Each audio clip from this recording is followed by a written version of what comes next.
தலைப்புக்குள்ள நல்லபடியா பேசுவாங்கன்னு பார்த்தா அவங்க செயலாம் பேசிட்டு இருக்காங்க.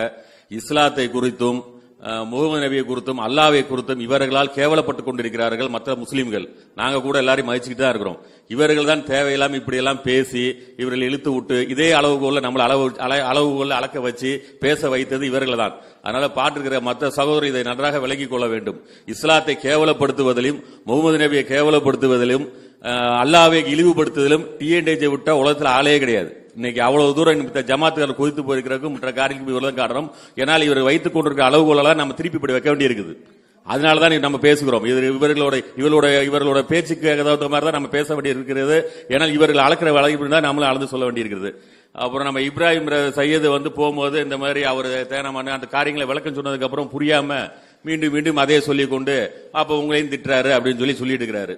சரி, இப்படி பார்த்தோன்னா புகாரி 679 ஆயிஷாவுக்கு குறித்து ஒரு காரியங்கள் வருகிறது.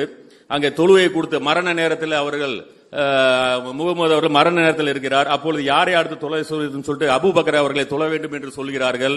ஆனால் ஆயிஷாவோ அப்ஷாவும் சேர்ந்து உமரை தொழ வேண்டும் என்று சொல்கிறார்கள். இந்த நேரம் ஒரு சொல்லி பல முறை சொல்லும் பொழுது கூட முகமது அவர்களுக்கு கோபம் வந்துட்டு ஒரே வார்த்தை சொல்ல, யூசுப் நபியின் தோழியே அப்படின்னு சொல்லி ஆயிஷா, நீ யூசுப் நபியின் தோழியை போல இருக்கிறாய் எப்படின்னு சொல்லி திட்டுறாரு.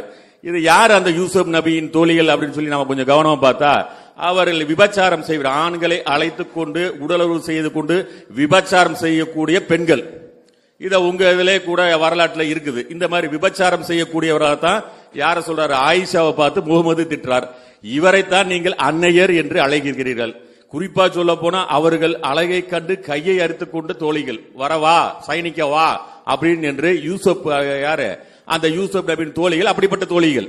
இந்த தோழியோ தான் யார் கூட ஒப்பிடுகிறார், ஆயிஷா உங்கள் அன்னை ஆயிஷாவை ஒப்பிடுகிறார். இவரைத்தான் நீங்கள் அன்னை என்று அன்போடு அழைக்கிறீர்கள். அந்த அன்னையின் வம்சத்தில் இப்ப நீங்க யாரு? இப்ப இந்த அளவுகோல் தான் நீங்களே யாரு நீங்களே முடிவு செய்ய வேண்டியதான். தயவுசெய்து நீங்கள் வாதங்களை வைக்கும் போது கண்ணியமாக வைத்து ஆரோக்கியமாக வையுங்கள். நீங்கள் இப்படியே போய்கொண்டு இருந்தால் இதை விட நீங்கள் தான் அசிங்க